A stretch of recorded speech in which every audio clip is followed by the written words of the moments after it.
first street stop at Washington Heights. They were sitting at opposite ends of the compartment with, a rarity for this city, no one in the middle.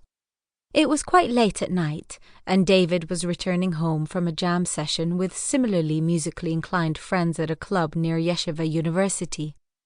Ameena was returning home from a party at her editor's boyfriend's house, an event that was held rather ritualistically on the last Wednesday of every month and involved wine, which Ameena enjoyed, oysters, which she did not, fashion types, a group she felt strongly that she didn't belong to, and literary types, a group she felt less strongly that she did.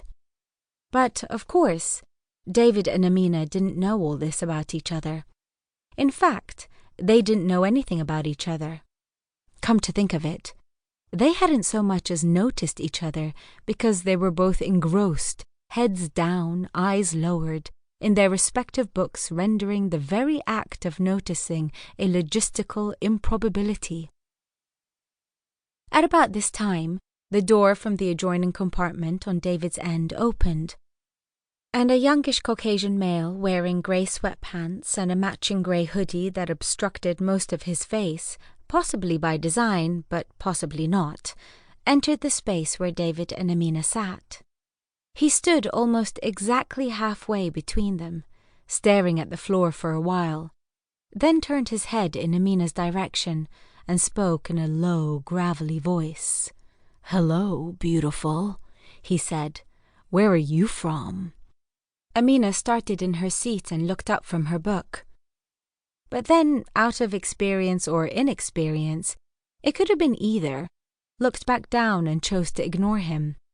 "Oh," the hooded man sneered, "you don't speak English?" Ameena still said nothing. David still didn't look up. The train pulled up on 168th Street, the doors opened, and an armed policewoman walked in and through the compartment. She glanced at all three commuters nonchalantly in the manner police officers do when they are mentally evaluating you and your scope for making mischief, and satisfied with her visual assessment of the situation, left before the doors closed. Those same doors were already sliding shut when the youngish male in the grey hoodie made a sudden move towards them, twisting his body sideways to fit through the rapidly closing gap, but not before he gave Ameena another lustful look, and, curling his lips menacingly, snarled, "Go home." "I am home," Ameena said quietly, too quietly perhaps for the hooded man to hear her, but loud enough to catch David's attention. And surely enough, David looked up. The two made eye contact. David looked apologetic, and his eyes were bright. Ameena shrugged and her eyes were cold. It was back to being just the two of them in the long carriage, and therefore it was appropriate, David felt, to say whatever had been on his mind. "Probably stoned," he said matter-of-factly. "Amazing how many crazies run rampant in this city, when a decent solid home would do them such good. And apparently you're the one who's supposed to go home. How illogical." He continued with a thoughtful look on his face. "Is that logic? I mean, what I'm trying to say is that just because you're not interested in flirting with the kid doesn't mean you're not home." Ameena nodded at the logic of the illogical logic, but said nothing. "Or that you can't speak English," David repeated, almost to himself.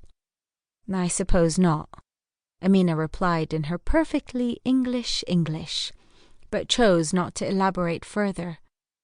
"Oh," David exclaimed, with some surprise, possibly but not conclusively, at the perfectly English English. And they both went back to reading their books. At the next stop and the stop after that, the train started to fill up, and David could only see Ameena if he either craned his neck all the way forward or retracted it all the way back, both of which left his neck in a distinctly uncomfortable position, and so, deciding to do neither, he simply focused on reading his book. A few pages later, he had mostly forgotten about her.